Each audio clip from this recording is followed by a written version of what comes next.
Greetings, peace and blessings. Happy Monday. I'm the Moon Mama, and how are you all doing today? How was your weekend? Um, how was my weekend? My weekend, my son has been home, and when my son is home with me, I get really distracted, like because he needs to eat all the time, which is, and I have sort of created an experience with him where he waits on me. He likes to wait on me to have his needs met. So when he's hungry, I get up to cook. When he's whatever, I get up to do these sort of things. And it becomes sort of distracting, like, because he lives with his father, and he's with me every other weekend. And that's a great conversation to have. Just what it's like being a mother whose child lives with their father. And because today is a moon day, and the moon is the energy of the mother, the moon is in Pisces today. And Pisces is the energy of empathy and connection, and where we feel everything, and where we really recognize our oneness and how connected we are. And the element for Pisces is water, but it's really ether. So it's that steamy water where, it just spreads and flows, and you can't see it, but it's there nonetheless. And the moon in Pisces it's a lot of emotion. So there's a lot of feelings that show up in this energy. So I was talking about my son, and when when my son's father and I got together, we had an unconscious agreement. I don't know that he would say this, but I know that I tend to live more in the unconscious and the subconscious than I do in the 3D world reality. I tend to move more through the world with my feelings, which is very Piscean.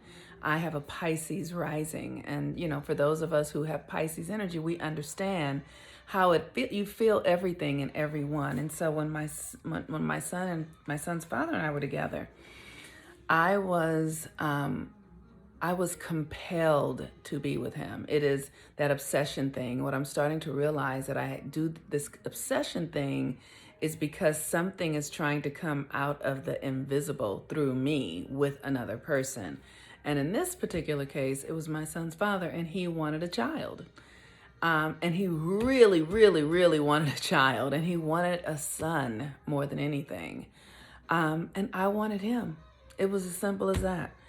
And today, I couldn't say this then, but today I can say, and my friends who were with me at the time, because I had many of the same friends that I have, is that I really wanted him, and I was almost willing to do anything to be with him. And now I know it's because a child was trying to come through us, and he wanted the child, and I wanted him,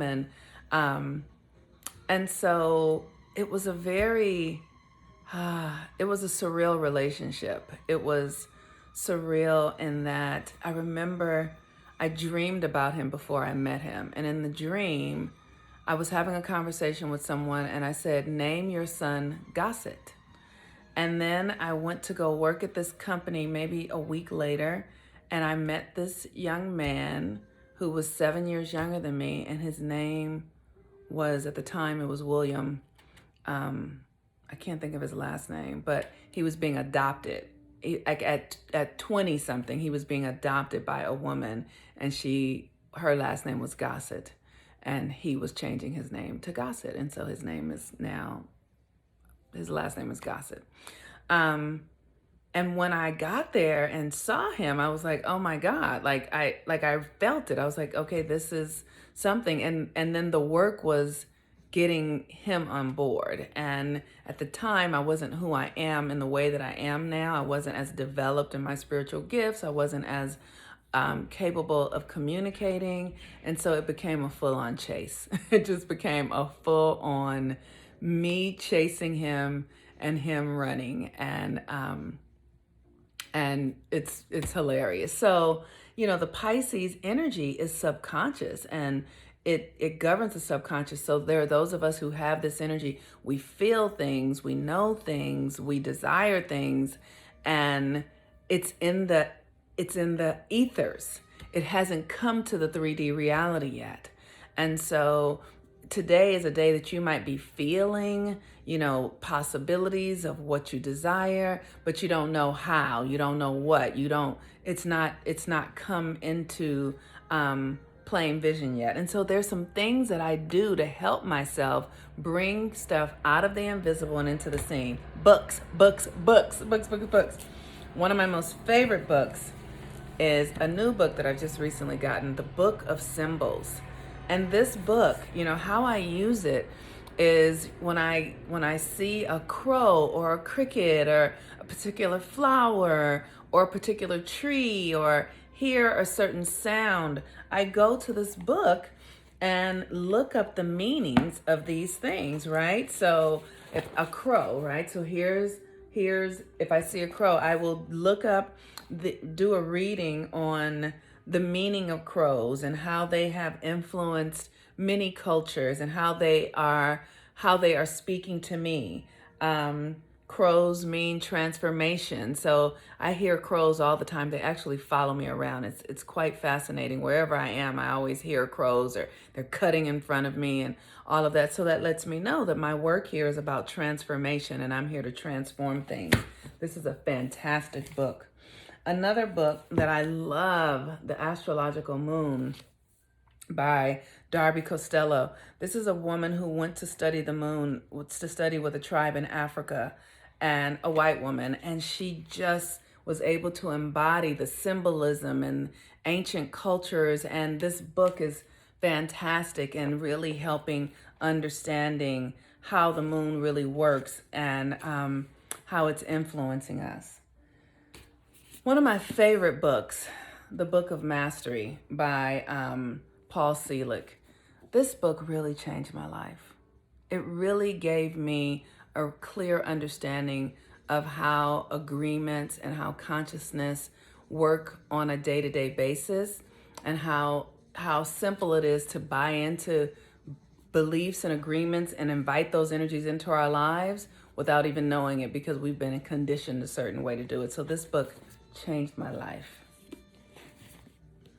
And for women who are really interested in opening up their connections and channels to the divine feminine through consciousness, the Sophia Code, fantastic book to work with the archetypes of the feminine. The challenging part of it for me is that it's very anchored in European. It's written by a white woman, so what I find in my relationships with some just my own connection with white and European understandings is that there's just limitations to it, is what I'll say. And the limitations is what we see going on in the Western world today. It's even in the more expanded way, in their expansion, there's still a limitation. Because like any of us, we don't know what we don't know, and we don't know what we don't see.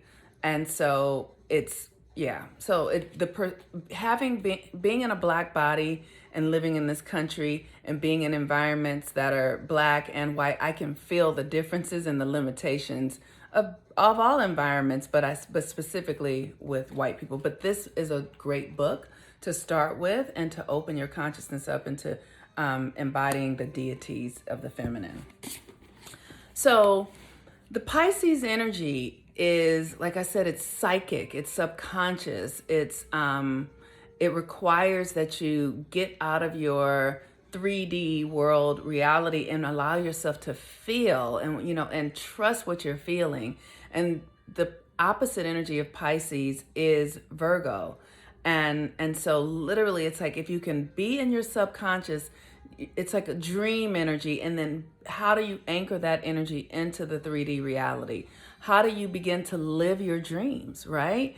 And the way you do it is by cultivating the subconscious and becoming familiar with your own subconscious energies and then ushering them into the 3D reality. So for instance, like I said, the way that I did that with my son's father was I knew at the subconscious level that there was something for us to do, something for us to create. And he really wanted a child. And so I really wanted him. and I knew that I wanted him. I didn't know then, like I felt it was just obsession and love and oh my God, oh my God. But once we got together, I realized that he was really helping me heal my father wound. He was really helping me heal my relationship to men. And what that relationship did for me was it gave me the foundation to start moving myself out of the Western way of doing relationship with love and like, oh, you're the man and I'm the woman, and these understandings, into a new way of being. And he's the first person that I started having conversations with about the masculine and the feminine. And what I know now is that the feminine is the chooser. The feminine chooses the masculine. And in the West, we have it backwards. We have it that the masculine chooses the feminine. If you would like to check out someone, Kenya Stevens, she's taught a few classes with me here. She's a good friend of mine. And she has something called the feminine choice paradigm. But if you just go to nature, like in the body, in a woman's body, when a woman is ovulating and you have sex and sperm gets into the cervix and runs to go and runs to go to penetrate the egg. The woman's egg, the ovum, I think it's what it's called. I'm not a doctor. I don't know these medical terms. It literally sits in one place and it chooses the sperm that it wants to be fertilized by, because it has a hard protein on the outside, so the sperms can't get in. It actually sits there and then sends out tentacles, pulls in the sperm that it wants to fertilize it, while there are thousands or millions of sperms outside going, let me in, let me in, let me in, and it decides which one. So the feminine is the chooser. And so that has been a real aspect of my shifting a reality of what it means to be in the feminine and what it means to have a feminine subconscious, and how we as women bring things out of the unseen, well, the feminine, because it's not just a woman thing. It's a woman who leans more feminine. The feminine does this in men and all women. But if you're a woman who leans more feminine, some women are more masculine, which is totally fine too, because we have all these dualities inside of us. But I lean towards the feminine. So my work has to be internal first, where I see things in my mind, cultivate them, and then in the due time, they come out into the masculine. They come into the 3D reality, which is the masculine domain, right? So this is what I've discovered, that how I work. This is how I've discovered that, my work is about signs and symbols and astrology, and how do I then assist myself and others in bringing that to a 3D experience. So today with the Pisces moon, see how you feel. Are you feeling other people's energy? Are you able to tap in and trust what other people and feel what other people are feeling and meet them there? Are you able to enhance your empathic skills? Like, what does it feel like to be empathetic and to feel what other people feel? What does it feel like to, if you can interpret symbols and signs, if you, like, I've been seeing a lot of dragonflies lately. What is that? What's the meaning of the dragonfly? What is it trying to tell me? What information is being given to you from the universe? This is all Piscean energy. And the moon means that you're going to feel very deeply. So we have a Pisces day that we're growing into a full moon energy. So it's all about more and more feelings, and there's a lot of intensity. So just allow yourself to feel. Try to rest today. Take your time. Don't put out more than you need to, and trust. All right, peace and blessings. Have a wonderful day. I'm the Moon Mama. Bye-bye.